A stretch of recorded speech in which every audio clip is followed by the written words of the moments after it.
Selamat sore, kami berdua dari kelompok 5 Pluk A Praktikum Pemisahan Divisional yang beranggotakan Refki Alvaris, NIM 121180180, dan saya sendiri Fairuz Zainur Afi 121180181. Di sini kami akan menjelaskan percobaan dengan judul difusivitas integral, yaitu acara keempat pada praktikum pemisahan divisional. Apa tujuan dari percobaan ini? Yaitu untuk menentukan koefisien difusitas integral atau DAB yang merupakan perbandingan luas dengan waktu dalam satuan cm kubik per detik. Pada percobaan ini, larutan yang digunakan adalah asam oksalat.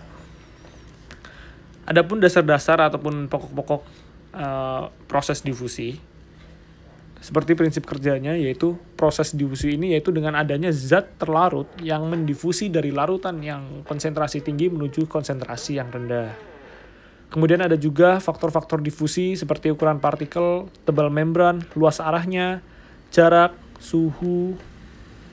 Kecenderungan zat untuk mendifusi dinyatakan dengan koefisien difusi, di mana hal ini berkaitan dengan sifat spesifiknya seperti suhu, tekanan, dan komposisi sistemnya. Ini adalah contoh skema alat difusi, di mana yang sebelah kiri adalah untuk skala laboratorium. Ada bak penampung, keran pengatur, bak difusi, pipa kapiler, dan outlet. Kemudian ada pada skala industri, ada Flavey FX tandem. Kemudian ada TIS tank, yaitu Tangential Integrated System Tank, di mana keduanya ini adalah dapat digunakan pada proses difusi pada industri bahan makanan. Contoh bahan makanan yang menggunakan alat ini adalah pembuatan minuman beralkohol yang terbuat dari anggur, di mana terjadi proses difusi antara anggur dengan air. Adapun prosedur praktikum, yaitu yang pertama adalah mengisi pipa kapiler dengan H2C2O4, usahakan tidak ada gelembung pada pipa kapiler tersebut.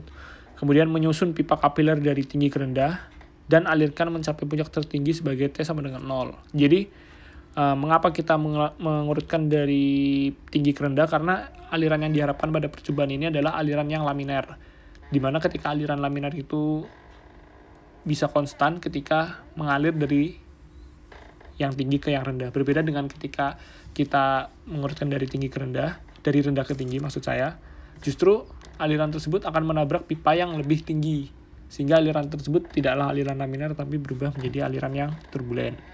Kemudian mengambil pipa secara urut setiap 6 sampai dengan 5 menit dalam percobaan ini dari tinggi ke rendah.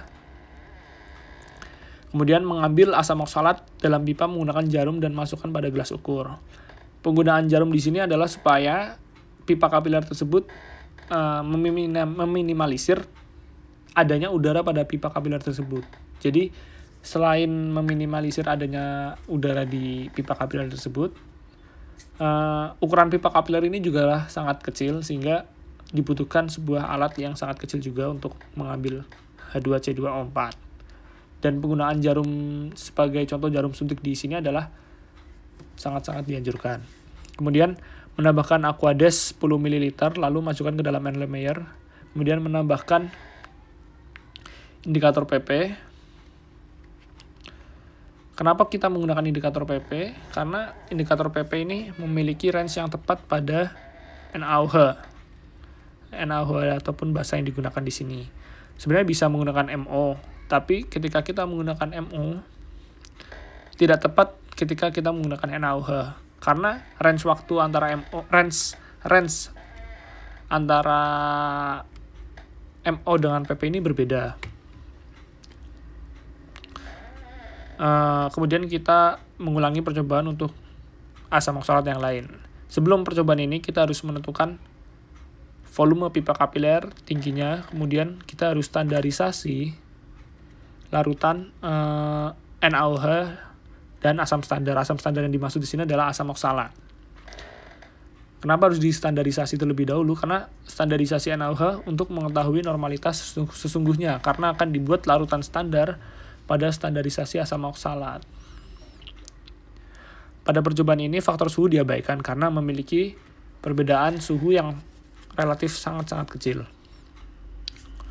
Hipotesa pada percobaan ini yaitu apabila semakin lama waktu percobaan dan semakin cepat permukaan pipa berkontak dengan air, maka nilai koefisien difusivitas atau DAB semakin besar. Adapun ini adalah data percobaan terdiri dari 5 pipa, mulai dari panjangnya 9,5, 10, 10,5, 10,8, dan 11. Kemudian ada berat pipa kosongnya dan berat pipa isi. Suhu aqueousnya adalah 28,5 derajat Celcius. Kemudian standarisasi larutan NaOH. Kemudian normalitas asam standarnya adalah 0,1 N. Kemudian standarisasi H2C2O4. Rentan yang dimaksud pada praktikum ini adalah 5 menit. Kemudian ada volumenya sebelum difusi dan setelah difusi. Adapun juga normalitas yang nanti akan didapat. Kemudian ada juga volume NaOH sebelum dan setelah difusi asam oksalat. Konsep daripada difusi ini yaitu selalu terjadi pada konsentrasi yang berbeda. Dari konsentrasi yang tinggi ke konsentrasi yang rendah, di mana terjadi transformasi yang disebabkan oleh gaya timbul karena gerakan molekul ataupun elemen fluida. Pada perhitungan difusi ini juga kita menggunakan persamaan linear karena dalam percobaan ini tidak menentukan waktu optimum yang diperlukan dalam proses difusi.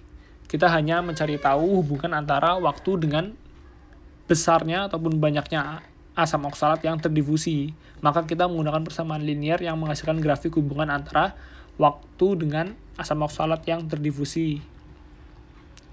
Sehingga kita menggunakan persamaan linear. Kemudian penggunaan koefisien difusivitas pada skala industri juga untuk mengetahui waktu proses yang dibutuhkan dan selanjutnya menjadi dasar untuk menentukan kapasitas sebuah alat pada skala industri. Sekian penjelasan singkat dari kami berdua, kurang lebihnya mohon maaf. Semoga bermanfaat dan jangan lupa untuk stay home demi menjaga Indonesia dari pandemi corona. Terima kasih, selamat sore.